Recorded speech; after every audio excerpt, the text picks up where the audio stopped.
अल्हम्दुलिल्लाहि रब्बिल आलमीन वस्सलातु वस्सलामु अला अशरफिल अंबियाइ वल मुरसलीन व अला आलिहि व अस्हाबिहि अजमईन।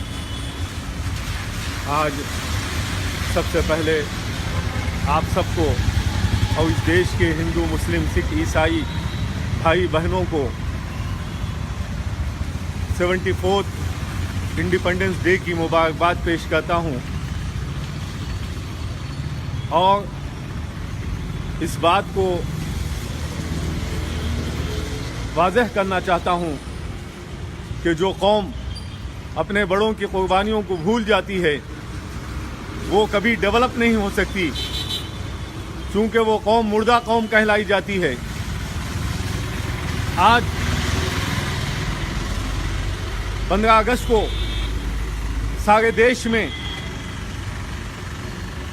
उन लोगों का नाम लिया जाता है जिन्होंने आज़ादी के फल खाए हैं, जिन्होंने आज़ादी के खातिर अपना खून और अपनी जानें दी हैं। उनको हम भूल जाते हैं।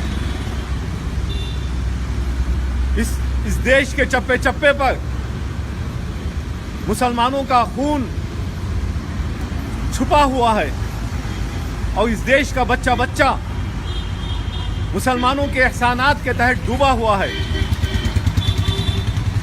सिर्फ चंद हिस्टोरिक इवेंट्स को पेश कर बात को ख़त्म करता हूं कि 800 साल की हुक्मरानी में मुस्लिम रूलर्स ने ताजमहल, कुतुब मीनार, लाल किला जैसे इंफ्रास्ट्रक्चर्स दिए, डिलीशियस फूड्स अता किए, उम्दा लिबास दिए, फैक्ट्रीज और इंडस्ट्रीज से इस मुल्क को मालामाल किया और पीस और जस्टिस के जरिए मॉडल ऑफ हेवन इस मुल्क को बनाया। इसीलिए ब्रिटिशर्स इसको गोल्डन बर्ड कहते थे और इस गोल्डन बर्ड को लूटने के लिए ईस्ट इंडिया कंपनी के बहाने से जब ब्रिटिशर्स इस देश में आए तो सबसे पहले 1686 में औरंगजेब बादशाह ने ब्रिटिशर्स को इस मुल्क को छोड़ने का जो ऑर्डर दिया है, आज भी वो ऑर्डर लंदन की ब्रिटिश लाइब्रेरी में मौजूद है। 1707 में औरंगजेब रहमतुल्लाह अलैह का जब डेथ हुआ, उसके बाद अंग्रेज़ों को फलने फूलने का मौका मिला। पूरे 100 साल तक बंगाल में, पंजाब में, खुद मैसूर में टीपू सुल्तान, शुजाउद्दौला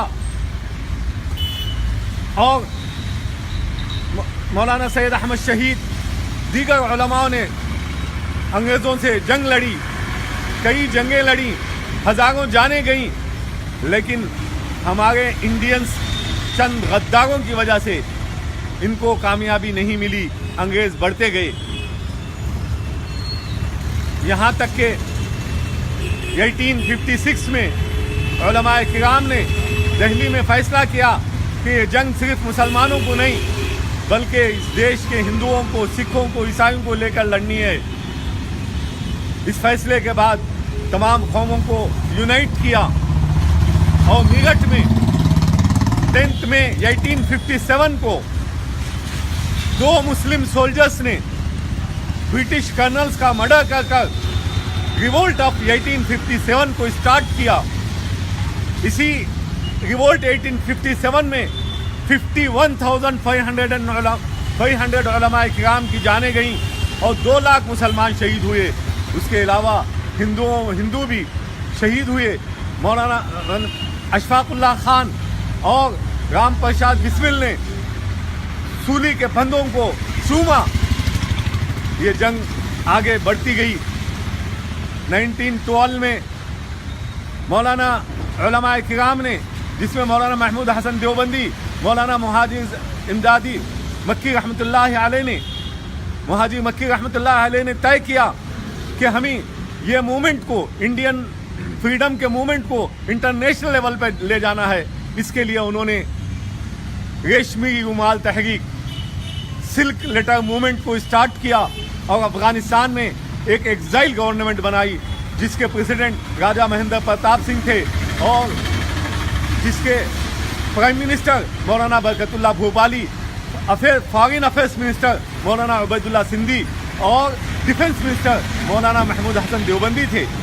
जब ये इत्तला साउथ अफ्रीका के गुजरात के बिजनेसमैन दादा अब्दुल्ला को मिली, उनके पास गांधी जी लाए के वैसा काम करते थे, तो उन्होंने गांधी को पैसे देकर इंडिया भेजा कि जंग आज़ादी में हिस्सा लो। और ये जब आए कोई जानता नहीं था। उलमाए किराम ने, अली ब्रदर्स ने गांधी को महात्मा गांधी का लक़ब देकर सारे मुल्क में उनका तारुफ करवाया। और 1919 में उलमाए किराम ने अंग्रेज़ों से लड़ने के लिए एक जमात बनाई जिसको जमीयत उलमाए हिंद कहते हैं।